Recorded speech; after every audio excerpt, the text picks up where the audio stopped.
राजेंद्र नगर नाम के एक गांव में पीहू नाम की एक लड़की रहती थी। उसकी माँ की मौत एक गंभीर बीमारी के चलते हो गई थी। तब वो बहुत छोटी थी, इसलिए उसके पिता ने दूसरी औरत से शादी कर ली थी। पर उसकी सौतेली माँ हर सौतेली माँ की तरह थी। वो पीहू को फूटी आँख नहीं भाती थी। वो उससे घर का सारा काम करवाती थी और खाने को रूखी सूखी रोटी ही देती थी। वहीं अपनी खुद की बेटी कुमकुम को वो रानी की तरह रखती थी। उसके पिता तो शहर में काम करते थे और वहीं से पैसे भेज दिया करते थे, इसलिए उसकी सौतेली माँ और बहन पीहू बहुत परेशान करती थी। ए महारानी, चल, कहाँ जा रही है तू स्कूल की ड्रेस डाल के? स्कूल माँ, मैं स्कूल जा रही थी। स्कूल? अब से तू कोई स्कूल नहीं जाएगी, घर में ही रहेगी और घर के काम करेगी। खुद को महारानी समझती है क्या? जो तू स्कूल में निकल जाती है और घर के सारे काम मुझे करने पड़ते हैं। लेकिन माँ, मैं पढ़ना चाहती हूँ, कुछ बनना चाहती हूँ। पढ़ाई गई सब भाड़ में। वैसे भी पढ़ लिख के कोई कलेक्टर तो तूने बनने से रही। चुपचाप घर में रहे और जो मैं कह रही हूँ वो कर,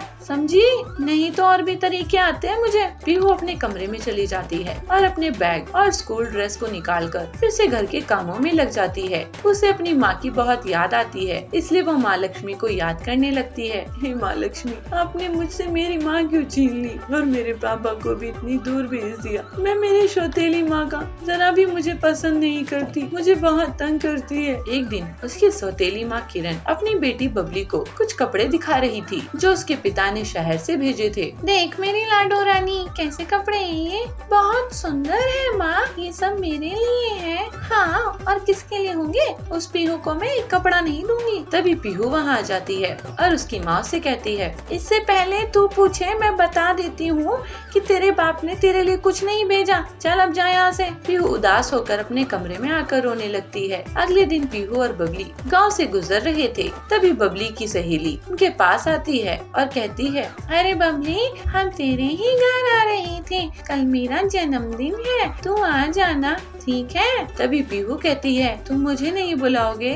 तुझे बुलाकर क्या करेंगे? वहाँ आकर अपनी बेइज्जती करवानी है क्या? तेरे पास तो ढंग के कपड़े भी नहीं होंगे, वहाँ आकर हमारी बेइज्जती ही हो जाएगी। अरे बुला लो इसे, तुम्हारा ही फायदा है, इससे बर्तन साफ करवा लेना।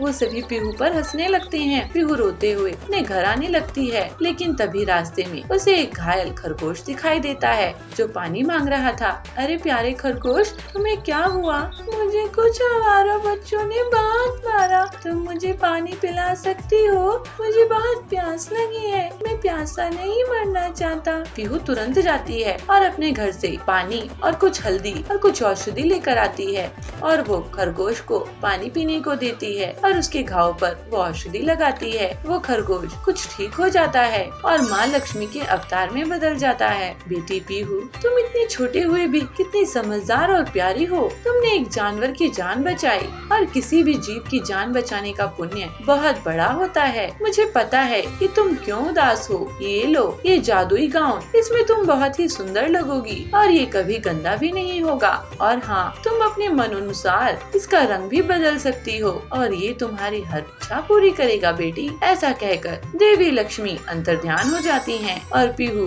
उस गाउन को पहनकर अगले दिन पार्टी में जाती है। वह सच में एक परी लग रही थी। उसके मुकाबले वहाँ सब फीके लग रहे थे। सभी उसी को देख रहे थे। बबली भी उसे देख जल रही थी। इस बेकारन के पास इतना सुंदर गाउन आया कहाँ से? सभी बस पीहू की ही तारीफ कर रहे थे और ये देख पीहू को बहुत खुशी हुई। अब उसके मन अनुसार वो गाउन का रंग बदलता था और सब उसकी बहुत तारीफ करते थे। एक दिन उसके पापा भी शहर से लौट आए और पीहू ने अपने सौतेली माँ और बहन की सभी करतूतें उस जादुई गांव में दिखाई। उसके पिता को ये देख बहुत गुस्सा आया और उन्होंने किरण को घर से बाहर निकाल दिया और उसके बाद पीहू खुशी खुशी अपने पिता के साथ रही। आचार्य जयसूर्या अपने पर्यटन के दौरान गांव-गांव जाके वहां के लोगों को अपने प्रवचन से अच्छी बातें सिखाते थे। आचार्य के मधुर वाणी और सत्य विचार से वहां के लोग बहुत प्रभावित होते थे। आचार्य के विचारों को अपने जीवन में लागू करके बहुत सारे लोग सद्गुणी बन गए थे। एक दिन पंढरपुर में आचार्य का प्रवचन चालू था। सज्जनों, अगर हम किसी का बुरा चाहते हैं तो हमारा भी बुरा होगा। अगर हमारे विचार अच्छे रहेंगे तो हमारे साथ भी अच्छा ही होगा। कितना सीधा साधा है यह विचार। आचार्य की प्रवचन चालू था तो तभी वहाँ पे एक आदमी आके पहुँच जाता है और आचार्य की पैर पे साष्टांग नमस्कार करते हुए यह कहता है, आचार्य जी मुझे बचा लीजिए, मैं तो आपकी शरण में आ गया हूँ। अरे मैं कौन होता हूँ तुम्हें बचाने वाला? हम सब की रक्षा तो परमेश्वर करता है। आचार्य जी आप ऐसा मत कहिए, हमने देखा है आपकी वाणी से बहुत सारे लोग अपनी जिंदगी संवार चुके हैं। सब आपकी नाम की जपमाला जपते हैं। अच्छा बंधु, आपका समस्या क्या है बताओ। मैं एक डकायत हूँ। तभी सभा में बैठे सारे लोग एक दूसरे के कानों में खुसर पुसर करने शुरू कर देते हैं। अरे मैंने तो सोचा ही नहीं था कि ये डाकू है। अरे मैं सोच रहा था मेरी अंगूठी कहाँ गई, इसी ने चुराया होगा। अरे ये डकायत अगर हमारे गांव में आ गया तो किसी की खैर नहीं। लोगों की खुसर पुसर सुनते ही वह डकायत बोलता है, अरे मैंने जिंदगी बहुत देख ली है आचार्य जी, मुझे कुछ अच्छा नहीं लग रहा है। मैंने लोगों को लूट कर जमाया हुआ धन मुझे रात को नींद नहीं करने दे रहा है। अरे तुम्हारे कर्मों का तुम्हें पश्चाताप है तो तुम्हारी समस्या क्या है? आचार्य जी मैं ये सब छोड़ के सीधी साधी जिंदगी जीना चाहता हूँ, इसीलिए आपकी शरण में आया हूँ, मुझे मार्गदर्शन कीजिए। आचार्य डकायत की दुविधा समझते हैं और उसे कहते हैं, अरे वो तो बहुत ही आसान है। आज से अपना कुकर्म छोड़ दो और ये मन में ठान लो और उसी के पथ पे चल पड़ो। धन्योस्मि आचार्य जी, जो आपने कहा मैं उसी पथ पे चलूंगा। आचार्य जी अपने प्रवचन उस गांव में खत्म करके दूसरे गांव तीसरे गांव ऐसे ही पर्यटन करते रहे। तो एक दिन वही डकायत फिर से आचार्य जी से मिलता है। आचार्य आपने जो कहा था उस रास्ते पे चलने की मैंने बहुत कोशिश की, मगर क्या करे मेरे हाथों को चोरी करने की आदत हो गई है, छूट ही नहीं रही है। आचार्य कोई दूसरा उपाय बता दीजिए ताकि मैं भी अच्छा इंसान बन के जिंदगी बिता सकूं। आचार्य हंसते हुए कहते हैं, अच्छा ये बात है, तुम आदत से मजबूर हो तो ठीक है, तुम हर दिन अपने ही काम करते रहना, मगर तुम जो भी काम करोगे उसे मेरे प्रवचन में आके बताते रहना, तब तुम्हें कोई पाप नहीं लगेगा। आचार्य की बात को सुन के डकायत को अच्छा लगा तो कहता है, अरे ये तो आसान है, मैं चोरी भी करूंगा मगर पाप भी मुझे नहीं लगेगा। आज से ही मैं जो भी चोरी करूंगा आपके प्रवचन में आके सबको बता दूंगा। ऐसे कह के डकायत वहाँ से निकल जाता है और कितने ही दिन बीत गए मगर डकायत वापस नहीं आता है आचार्य के पास। तभी अचानक एक दिन आचार्य के शिष्य को उसकी याद आती है और शिष्य कहते हैं, गुरुजी कितने दिन हो गए लेकिन वो डकायत तो आज तक आपके पास वापस आया ही नहीं, तो इसका मतलब आपका बताया हुए बातों से उसके ऊपर कोई भी प्रभाव नहीं हुआ क्या? ऐसा नहीं है मेरा शिष्य, उस पर प्रभाव हुआ है तभी उसी ने वापस नहीं आया। मेरा कहना है उसने चोरी करना छोड़ दिया होगा, इसीलिए उसने यहाँ नहीं आया है, वरना वो कभी का आ जाता। मगर गुरुजी ये कैसे हो सकता है? उस डकायत को अपने चोरी करना छोड़ने की लालच थी। चोरी करना बहुत ही आसान है शिष्य, लेकिन उसे सबके सामने ऐलान करना, अपने आप को उससे प्रायश्चित करना बहुत ही कठिन होता है और यह बात उसे समझ में आ गया है और अच्छे काम करने की बातें मेरे पास आके बताने की वजह भी नहीं है और इसीलिए मुझे तो विश्वास है वो डाकू सुधर गया होगा। ऐसे कह के आचार्य अपने शिष्य को विवरण देते हैं और एक दिन आचार्य की प्रवचन चल रही थी तो उसी गांव में रहने वाला वह डकायत आचार्य को मिलने आया और आचार्य से कह रहा है, आचार्य आपकी वाणी ने मेरे जीवन की पथ ही बदल दी, मैं अब जिंदगी से बहुत खुश हूँ। उस दिन से आज तक मैंने एक भी चोरी नहीं की, भले ही मैं कुछ दिन भूखा था मगर आज मैं कष्ट से अपनी जिंदगी को संवार रहा हूँ। कहते हैं ना श्रम का फल मीठा होता है, तो मुझे भी यह श्रम बहुत आनंद दे रहा है। आपकी आशीर्वाद मुझ पर सदा ऐसे ही बने रहे आचार्य। ऐसे कह के साष्टांग नमस्कार करता है। यह बातें सुनकर आचार्य के मन भी बहुत प्रसन्न हुआ और वह डकायत को कहते हैं, अब तुम्हें कोई प्रायश्चित की जरूरत नहीं है। अब तो तुम सदाचारी बन गए हो। तुम सदा सुखी रहो। ऐसे कहते हुए आचार्य अपने प्रवचन के लिए अगले गांव निकल पड़ते हैं। हीरापुर के जंगल में पीलू अपने पति बबलू के साथ रहती थी। वो दोनों पति पत्नी पंक्चर बनाते थे। ऐसे ही एक दिन टिल्लू उनकी दुकान में पंक्चर बनवाने के लिए आया। अरे मैडम, आप पंक्चर बना रही हैं? हाँ भाई साहब, मैं औरत हूँ तो क्या पंक्चर नहीं बना सकती? आप फिक्र ना करें, हम लोग बहुत अच्छे से पंक्चर रिपेयर करते हैं। आपको शिकायत नहीं होगी। ये तो बहुत खुशी की बात है। टिल्लू के जाने के बाद बबलू कहता है, आज का दूसरा ग्राहक था ये।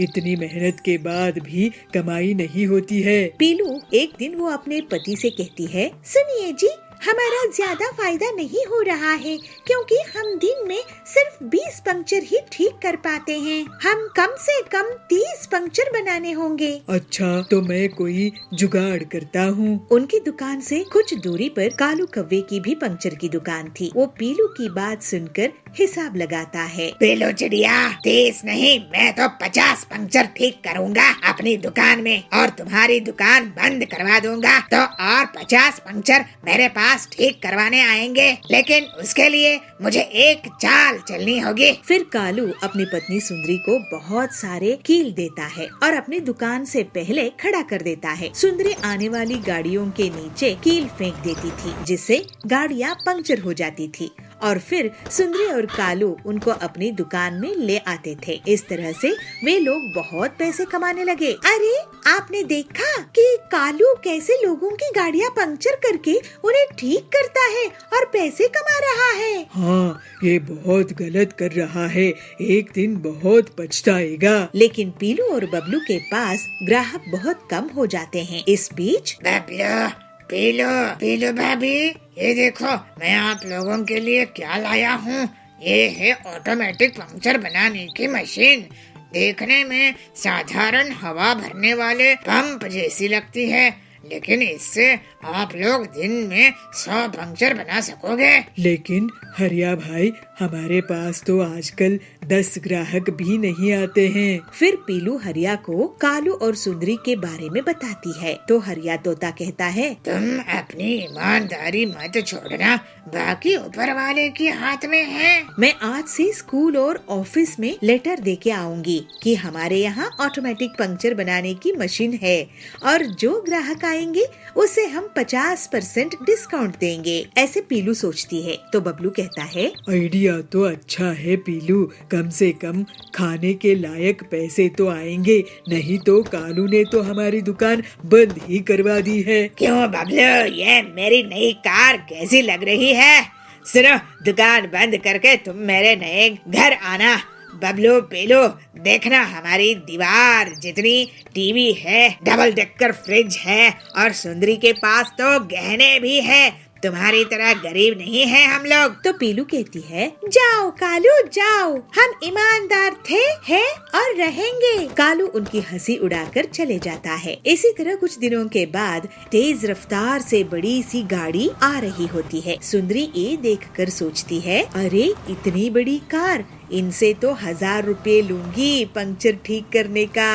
और वो कार के नीचे कील फेंक देती है। कार डगमगाते हुए रुक जाती है। जैसे ही कालू और सुंदरी उसके पास जाते हैं, उसके अंदर से डाकू निकलते हैं। मैंने देखा कि तूने हमारी गाड़ी की पंक्चर की थी। डाकुओं से चोरी, अभी हम तुम्हारा घर लूटेंगे। फिर वो डाकू कालू के घर से रुपये, गहने और फिर कालू की कार चुराकर भाग जाते हैं। हाय, हम लुट गए, बर्बाद हो गए। सारी चोरी की कमाई चोरी हो गई। अब आगे से कसम खाते हैं ऐसा नहीं करेंगे। कालू कसम खाता है। तो पीलू कहती है, हमारी दुकान बंद करने चले थे, खुद ही दुकान लूट बैठे। इसके बाद पीलू और बबलू अपनी मशीन से पूरे जंगल के लोगों की गाड़ी का पंक्चर ठीक करते थे और जल्दी ही वो लोग बहुत अमीर हो गए। फिर दोनों पति पत्नी खुशी खुशी ईमानदारी से रहने लगे।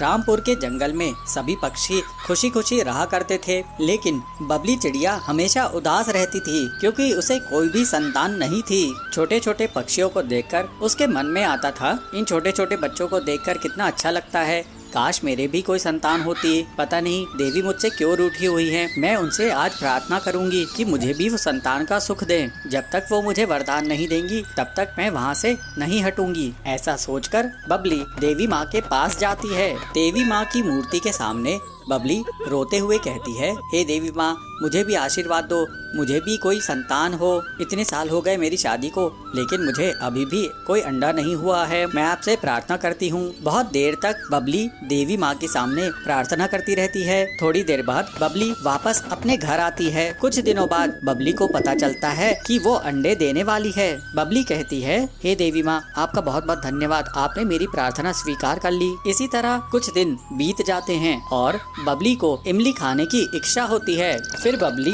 इमली की तलाश में जंगल के अंदर चली जाती है और उसे एक इमली का पेड़ दिखाई देता है। उसे देखकर वो सोचती है, इसमें बहुत सी इमलियाँ लगी हुई है, मैं कुछ इमलियाँ तोड़ लेती हूँ। कुछ इमलियाँ मैं यहीं खा लूंगी और कुछ अपने साथ घर ले जाऊंगी। जैसे ही बबली इमलियाँ तोड़ने लगती है, वैसे ही इमली के पेड़ में रहने वाला बाज उस पर हमला कर देता है। बहुत दिनों बाद मुझे चिड़िया का मांस खाने को मिलेगा, बहुत मजा आएगा।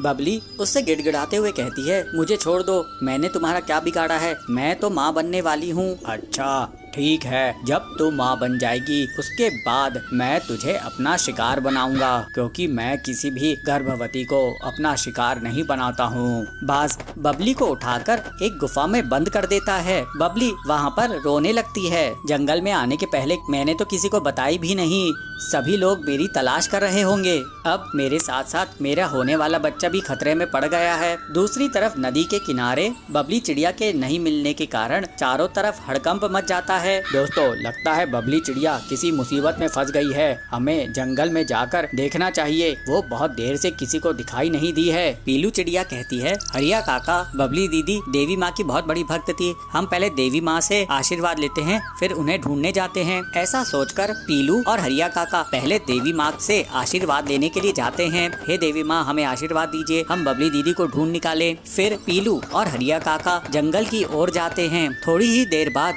उन्हें बबली एक गुफा के अंदर मिल जाती है। हरिया काका, पीलू चिड़िया, मुझे बाज ने कैद कर दिया था, मुझे उससे बचाओ। अरे बबली बहन, तुम चिंता मत करो, हम उस बाज के हाथ पैर तोड़ देंगे, उसको ऐसा सबक सिखाएंगे कि किसी को वो छू नहीं पाएगा। उसी समय वहाँ पर बाज आ जाता है और हरिया काका और पीलू अपनी समझदारी से उस बाज का मुकाबला करते हैं और उसकी पिटाई कर देते हैं। इस तरह से वे लोग बबली को बाज की कैद से आजाद करा लेते हैं और उसे सुरक्षित घर ले आते हैं। फिर पीलू चिड़िया की देखरेख में बबली एक अंडा देती है और उस अंडे से एक छोटी सी नन्ही सी बच्ची जन्म लेती है। पीलू बबली से कहती है, बबली बहन, देवी माँ की तुम पर बहुत कृपा है, तुम्हारी जान भी बच गई और तुम्हें एक अच्छी सी बच्ची भी हो गई। इस तरह से बबली खुशी खुशी अपनी बच्ची के साथ रहने लगती है।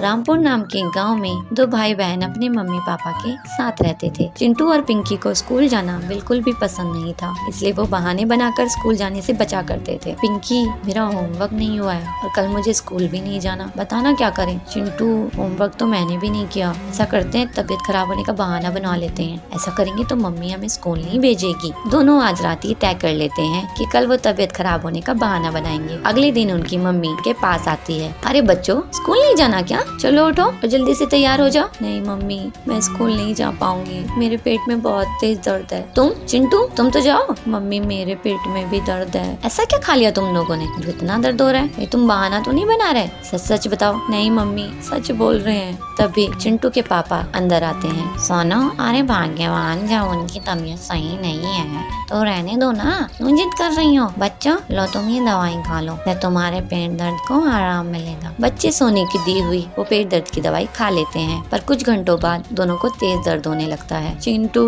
पेट में बहुत तेज दर्द हो रहा है, कुछ तो करो ना, सहन नहीं हो रहा है, दर्द तो मुझे भी बहुत है, रुक मैं कुछ करता हूँ। चिंटू अपने पापा के कमरे में जाता है, कुछ दवाई देखने लगता है। तभी उसे एक पीली रंग की दवाई दिखाई देती है। वो उसे छुपाकर अपने साथ ले आता है और पिंकी को देता है और खुद भी एक गोली खा लेता है। पिंकी, मैंने पापा के मुँह से एक बार सुना था कि जब ज्यादा पेट दर्द हो जाए तो ये गोली सब ठीक कर देती है, तो देखना हम कुछ ही देर में ठीक हो जाएंगे। हाँ भाई, सच में मेरा बहुत दर्द हो रहा है भाई, सहन नहीं हो रहा है, कुछ करो, पता नहीं क्या खा लिया है। ऐसे ही 5 घंटे और बीत जाते हैं, पर उन दोनों का दर्द कम होने की बजाय और बढ़ जाता है और दोनों दर्द से रोने लगते हैं।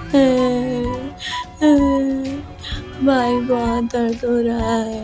पिंकी, उस दवाई से कुछ भी नहीं हुआ, उल्टा दर्द और बढ़ गए हैं। मुझे भी नहीं पता भाई, आप कुछ करो ना, मेरे बहुत दर्द हो रहा है। पिंकी, मुझे ऐसा लगता है कि कहीं हमने दवाई खाकर गलती तो नहीं कर दी। तभी उनकी माँ उनके सामने आती है। गलती तो करी है तुमने, चलो अब सच सच बताओ, क्या छिपा रहे हो तुम दोनों? नहीं तो मुझे और तरीके भी आते हैं पता करने के, तुम अपनी माँ को सब सच सच बता दो। दोनों अपनी माँ को सब सच सच बता देते हैं। बच्चों, बिना दर्द के दवाई खाओगे तो यही होगा ना, झूठ बोलने की सजा है तुम्हारी। अब बताओ, आगे से कभी झूठ बोलोगे? नहीं मम्मी, नहीं, कभी नहीं। इस झूठ के कारण हम दोनों परेशान हो गए हैं। हम आपसे वादा करते हैं आपसे फिर कभी झूठ नहीं बोलेंगे, पर प्लीज ये दर्द सही करवा दो ना, बहुत दर्द हो रहा है। ठीक है, मैं भी डॉक्टर को बुलाती हूँ, वो तुम्हें दवाई देंगे जिसे खाकर तुम ठीक हो जाओगे। रुको, अभी डॉक्टर को फोन करती हूँ। चुनमुन डॉक्टर को बुलाती है। डॉक्टर उन दोनों को देखकर उन्हें कुछ दवाई देते हैं जिसे खाकर वो दोनों एकदम ठीक हो जाते हैं। पर आज उन्हें ये सीख भी मिल जाती है कि झूठ बोलने से क्या क्या हो सकता है और वो आगे से कभी ना झूठ बोलने की कसम खाते हैं।